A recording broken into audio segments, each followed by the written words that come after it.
Qəlbimi dindir, sənə sözüm var. Naz eyləmə, gəl görüşək yar. Çıx yaşıl düzə, qonaq gəl bizə.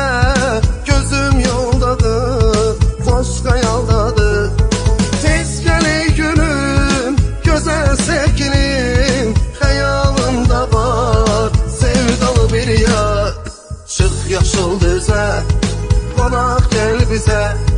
Çıx yaşıl düzə, qonaq gəl bizə. Çıx yaşıl düzə, qonaq gəl bizə.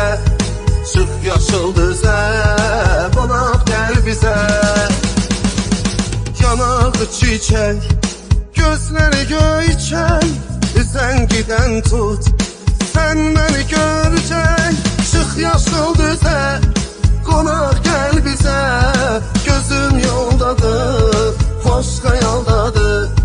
Tez gəl ey günüm, gözəl sevgilim. Xəyalımda var, sevdalı bir yar.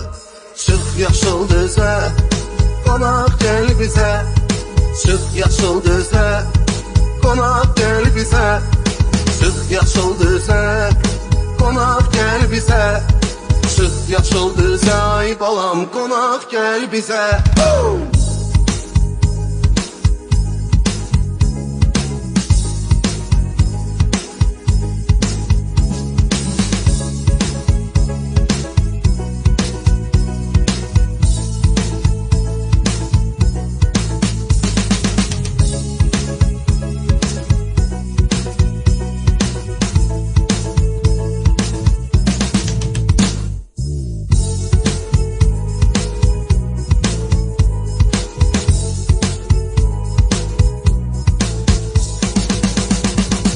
Bircə sözüm var, ay nazlı duzlu yar.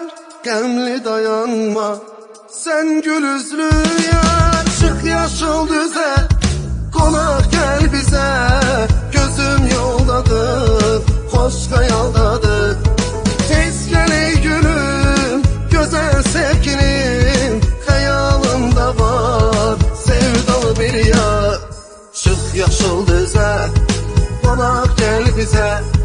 Çıx yaşıl düzə, qonaq gəl bizə.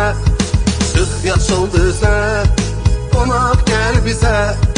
Çıx yaşıl düzə, qonaq gəl bizə.